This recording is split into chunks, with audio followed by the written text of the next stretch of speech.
नमस्कार विद्यार्थी मित्रांनो, तुमच्यासाठी मी आज मूलभूत हक्काचे काही महत्त्वाचे आर्टिकल आणलेलं आहोत. मूलभूत हक्क एक टॉपिक आहे, याच्यावर आयोगाचे खूप सारे क्वेश्चन विचारलेलं आहे आयोगाने. तर आज आपण त्याचे आर्टिकल बघणार आहोत. किती महत्त्वाचे आर्टिकल आपल्या जीवनासाठी पण महत्त्वाचे आहे आणि अभ्यासासाठी पण महत्त्वाचे आहे. तर याची आपण सोप्या भाषेत कसं याला हँडल करू शकतो, कसं पाठ करू शकतो, तरी याच्यासाठी आपण हे लेक्चर बनवलेलं आहे. तर बघूया. तर काय बघणार आपण टॉपिक आजचा, मूलभूत हक्क. मूलभूत हक्क तर काय आहे, पहिला 14 ते 18 समानतेचा हक्क. 14 ते 18 समानतेचा.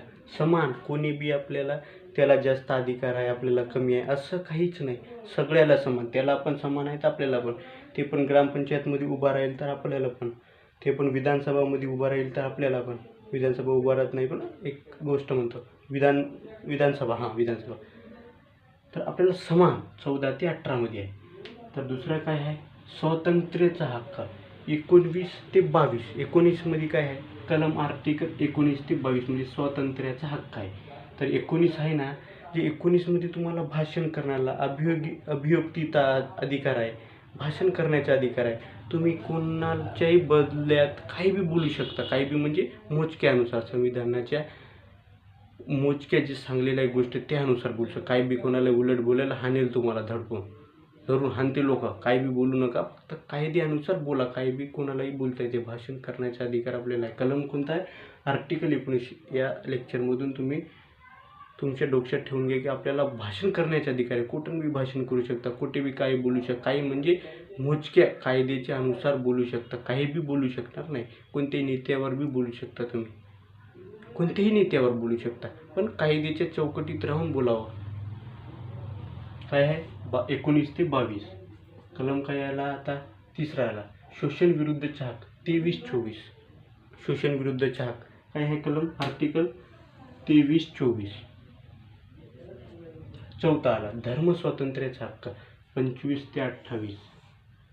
आता हे खूप महत्त्वाचा पॉईंट आहे. आपले जे धर्म असते ना, धर्म, बौद्ध असो, ख्रिश्चन असो, मुस्लिम असो, हिंदू असो, असं सगळे असे धर्म, ज्याचे धर्मासाठी आपल्याला सत्सद विवेक बुद्धीनुसार ते कलम आर्टिकल 25 आहे ना, आर्टिकल 25 अनुसार आपल्या धर्माचे आपल्याला रक्षण करता येते, प्रसार करता येते.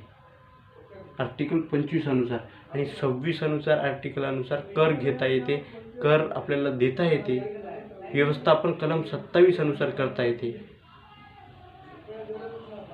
आपली संघटना, आपण शाळा, याच्यात शाळा पण खोलू शकतो आपल्या समाजासाठी. आपण समाजाच्या व्यक्तीकडून कर पण घेऊ शकतो आपल्या समाजासाठी काहीतरी नवीन करण्यासाठी. आर्टिकल 25 याच्या आपल्याला धर्माचा प्रसार करण्याचा अधिकार आहे. कलम 25 ते 28 ऐकून घ्या लेक्चरमधून. आता 5व्या नंबरचा क्वेश्चन. तर काय, सांस्कृतिक आणि शैक्षणिक हक्क 29-30. जो आपला पेहनाव आहे, आपल्याला जपता येते पेहनाव आपला. जे आपण कोणी ज्याचे समाज शीख धर्माचे, ते बांगडा आहे ना, ते त्यांची पंजाबी ड्रेस असते. तसं की आपल्याला आपल्या धर्माच्या जे आहे ना चालीरीत्या, त्यानुसार आपल्याला काही बी करू शकता येते. तर काय आहे, सांस्कृतिक आणि शैक्षणिक म्हणजे शिक्षण पण आपल्याला घेता येऊ शकते आपल्या समाजाचा. कोणता आहे, 29-30. आता 6व्या, घटनात्मक उपाययोजना कलम 32. हे कोणाला अधिकार आहे, सर्वोच्च न्यायालय.